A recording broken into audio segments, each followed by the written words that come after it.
One day, Marco's father gives him a gun before leaving the house to hunt and head into the wasteland. While his father is gone, Marco has a strange nightmare in which he tries to wake his father from a frightening unconscious state. But before he can understand what is happening, his father returns, saying he saw a deer in the forest and will try to hunt it next time. Right then, he asks Marco to prove that he can use the gun, but Marco is still too young to pull the bolt. The father gives up on the idea, and as a precaution, he handcuffs himself to a bar and throws the key to Marco, suggesting that some kind of disease exists outside the forest. Over the following days, and Marco's father sets many traps, determined to catch that deer. Meanwhile, Marco goes to fetch water and listens to music. He looks at the M-shaped scar on his wrist, the first letter of his name, like a mark of identity reminding him who he is in this desolate world. He entertains himself by doodling on tree bark until his father suddenly appears and orders complete silence. They cannot make any sound, because only by doing so can they blend into the forest and stay away from the evil lurking outside. That night, the father reminds Marco that he is still just a child, and going out carelessly could cost him his life. However, Marco still does not understand the pain of losing his wife that is eating away at his father, nor the despair of having to live under such circumstances. One day, while going to the river to get water, the curiosity of childhood pushed Marco to explore. He stepped outside the area his father had forbidden him to leave. The mountain forest scenery excited him, as this was perhaps the first time in his life he had truly seen the world beyond. After walking for a while, he discovered an old trailer, and inside it came strange noises that made him extremely curious. But in the end, he decided to return home. He played with the vegetables he had drawn smiley faces on until his father came to take them for dinner. That night, Marco drew the trailer into his comic book. Something in his mind had begun to form. The next day, out of curiosity, Marco secretly returned to the trailer. Because the door was locked, he climbed inside through a rear window. Strangely, everything inside was very neat. Marco found toys that filled him with excitement. At that moment, a shadowy figure appeared in the darkness and slowly stepped forward. Marco panicked, backed away, and didn't even dare to breathe loudly. The figure pushed a toy car toward Marco. Still frightened, Marco slowly bent down to pick it up and threw it back toward the shadow. The figure stepped out. It was a boy the same age as Marco. He approached Marco and handed him another toy. His kindness made Marco trust him enough to take off his headphones and share his music with his new friend. Hearing this kind of music for the first time, the boy smiled happily. The two of them played joyfully with the toys. Marco introduced his name, and then learned the boy's name was Miko, who had an intellectual disability.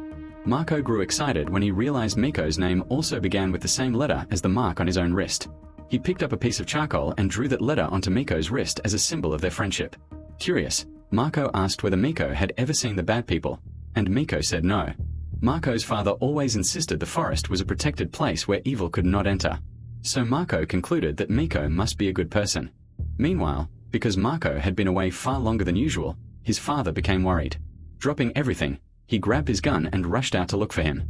On Miko's side, before leaving, he gave Marco a toy and told him to take it, saying he was fine without it. However, as Marco walked through the forest, a strange chill ran down his spine. A woman with a weapon appeared behind him. Instinctively, he tried to run, but it was useless. Seeing that Marco was just a child with no ability to fight back, she lowered her weapon. In a calm and gentle voice, she asked whether Miko had given him the toy. Marco's reaction confirmed it before he even spoke. She also realized Marco wasn't deaf at all. She knew the man who hunted in the forest was Marco's father, and when she learned Marco no longer had a mother, her expression softened. Before he left, she took a small packet from her pocket as a welcoming gift. Marco took it and happily walked away. From a distance, he noticed that the woman was actually Miko's mother. Not wanting to raise suspicion, he pretended he had picked the chestnuts himself and hid the new toy elsewhere. Marco then carried the full water bottles home. However, he immediately faced his father's usual cold and stern demeanor. His father asked directly where he had been, because he wasn't at the river. Without saying a word, Marco quietly dropped the chestnuts from under his shirt to answer him. After that, in tense silence, the two chopped wood together. Unexpectedly, Marco walked toward his father and tried to hug him, imitating the gesture he saw between Miko and his mother. But instead of receiving a warm embrace, he was coldly pushed away. From that moment, Marco felt as if his world had expanded. He used every chance he had to secretly go out and play with Miko. Over time, Marco began to wonder if the M on his wrist could mean something else, perhaps the initial of the word mother. The warmth Miko's mother had shown awakened a new and unfamiliar feeling inside him. At dinner, Marco refused to eat, and his father sensed something was wrong. He asked what was going on. Marco looked at him and, in a trembling voice, asked if he had a mother. Those words stunned his father. A long silence hung between them, and he simply told Marco to go to bed early. Right after that, he opened the locked cabinet, took out an electronic device, and left the house to walk into the forest. Marco quietly watched him leave, feeling an indescribable loneliness rising inside. The next morning, the two of them went out to gather berries and mushrooms for food. Suddenly, a gunshot shattered the silence of the forest. Marco's father immediately told him to return to the cabin while he went to investigate. But as soon as his father disappeared from sight, Marco decided to quietly follow him. When he arrived, he saw Miko's mother with an injury on her arm. Right after that, his father appeared in front of her and fired a shot, ending her suffering. Horrified, Marco ran away and spent the rest of the day in confusion. When he returned, his father muttered that something was getting very close to this place, that they had taken everything from him, and now they wanted the lives of both father and son. Marco realized that his father's sanity was beginning to collapse. He turned to alcohol to escape reality and could no longer hide his despair. His pain turned into anger, and he began venting it on everything around him. Marco put on his headphones and tried to focus on something else, but even through the music, he could still hear his father's words, accusing his absent wife of abandoning them and insisting he would never give Marco to her, because she had become one of the bad people.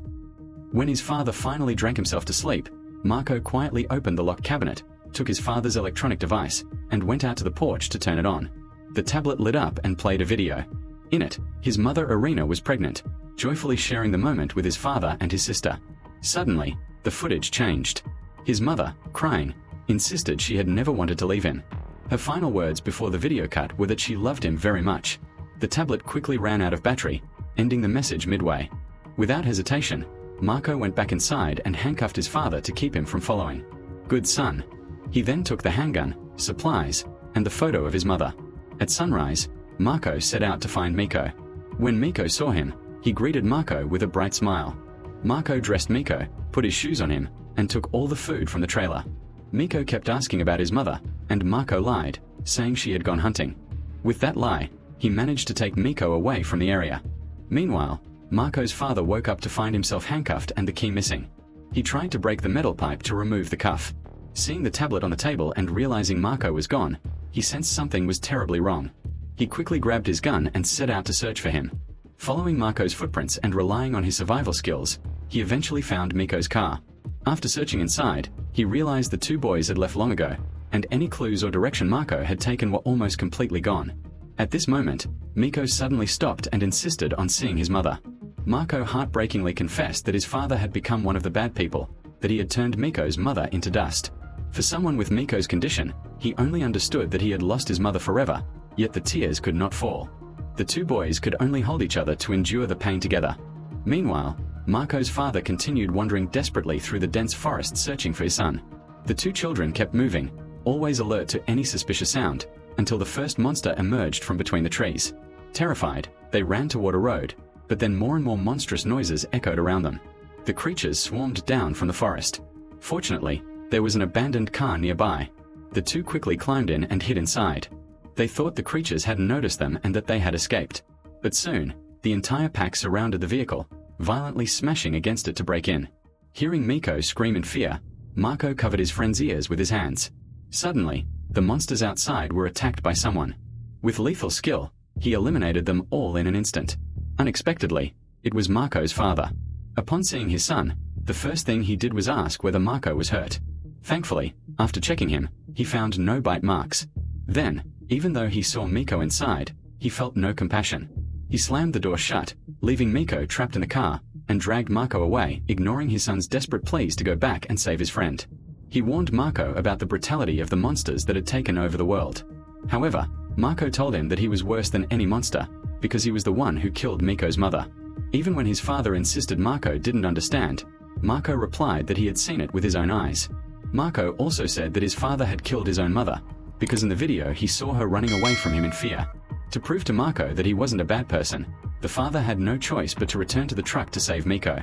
He told Marco to sit still under a tree, then immediately went back to the truck. Meanwhile, more monsters surrounded the vehicle. Without hesitation, the man opened fire, attacking the zombies. From their appearance, it was clear they were once human. At that moment, Marco realized a zombie was approaching him. He quickly pulled out the gun and fortunately, this time his small hands were strong enough to chamber round. Marco raised the gun and aimed at the zombie. He closed his eyes, pulled the trigger, and a gunshot rang out. Hearing the shot, his father quickly turned back, but a zombie suddenly lunged at him from the bushes. He reacted fast and killed it. When he reached Marco, he saw that the boy had already taken down the zombie himself. He checked to make sure his son wasn't hurt and told him that Miko was safe and looking for him. However, to his sorrow, he discovered that he had been bitten by the zombie. Realizing he was infected, he froze for a moment, then quickly calmed himself because he knew time was running out. He stepped back and used the handcuffs to chain himself to a log so he wouldn't become a danger to Marco. Seeing his father acting strangely, Marco stepped closer. His father explained that he had not killed Marco's mother, that the zombies had taken her and she had become one of them. Staring at the photo of his mother, Marco asked if she had also turned into a monster. The father, eyes filled with tears, gently said that Marco's mother was a fairy in a white dress, and fairies never change or become evil, and he asked Marco to believe him. Marco hugged him tightly and said they should go home. Hearing that, the father was deeply moved. He wanted to hug Marco back, but he couldn't allow himself to. Once again, he pushed his son away to protect him. Calmly, he repeated the teachings he had always given Marco, telling him to be strong and find his own path. Suddenly, the man began to writhe in pain. When Marco tried to move closer, he shouted for the boy to stay away. He told Marco to leave and not look back. Holding back tears, Marco walked forward toward where Miko was waiting. By then, his father's eyes had turned white from the infection. A gunshot echoed through the forest. Marco understood he had truly lost his father. After that, the two boys rested under the night sky, feeling drained and heartbroken. Marco read his comic book until Miko quietly fell asleep. He promised himself that one day he would find his own fairy, just as his father had always hoped. The next morning, they continued their journey. They stopped by a stream. Seeing Marco sad, Miko played around, trying to cheer him up. Meanwhile, Marco repeated in his mind that he had never backed down, never stopped, because he could still hear the voice urging him forward to Stone Valley, where in his story he would find his fairy. He knew he had to be careful of everyone he met along the way. He had to be brave no matter what he faced. And above all, he had to believe, because one day he would find what he was searching for. One day, they saw a man listening intently to a radio, keeping up with news about the world's impending collapse. When he noticed the two children, he froze. Perhaps it had been a long time since he had seen kids. Marco calmly told him that they were hungry and on their way to Stone Valley to find his mother. However, the man did not know where that place was and said he could help them get there if he didn't have to take care of his own children. The two children were horrified to discover that the man's family had been bitten and had turned into zombies locked inside the house. The stranger gave them some food. In times like these, it was extremely rare to encounter children who hadn't turned into zombies, so he asked whether they had some kind of cure. But none of their answers were enough to ease his suspicion. Fortunately, the man had no harmful intentions toward them. The two boys continued their journey along the railway tracks. They saw a train engine and decided to climb up and explore. They played together, pretending to be train conductors, until they accidentally pressed the horn, which blasted loudly. However, nothing seemed to react around them. Before long, they had to find a train car to shelter in for the night, but they realized dozens of infected individuals were emerging from inside the train. The zombies grabbed Marco's arm, trying to pull him in. But with Miko's help, he managed to escape. Just as they ran out of the area, two armed men appeared and approached them. The men were stunned to see two children wandering in a world like this. After that, the boys were put into a car and taken somewhere. They were eventually brought to a survivor base. When the adults saw them, they were shocked. They couldn't understand how two children had survived in a world where all minors were believed to carry the virus. As soon as Marco said his name, he was immediately separated from Miko and confined alone in a quarantine zone within the shelter. Meanwhile, Miko was watched closely by John, who looked at him with amazement, as if Miko were an angel. Unlike Marco, Miko could not be infected. However, the adults' conversation shifted to a troubling direction. Some began to suspect that the existence of a healthy child like Marco might be the key to a cure. A man then asked Miko whether Marco was his little brother. Miko shook his head and explained that they were only traveling together because both were lonely in this world. In another corner of the shelter, John sat before a radio and began recounting his heartbreaking experiences during the pandemic. He said that in the early days, when his own children were infected, they were executed without any justification. That moment planted doubt in his mind. The virus was not the enemy, it was the awakening of a new consciousness. Every child born afterward carried the virus. To him, it was undeniable proof that humanity's era was ending, and the world had to accept a future without children. In other words, they were standing at the brink of extinction. That night, Marco dreamed of his father returning. His father told him that everyone else carried evil within them, but Marco did not, because he was special.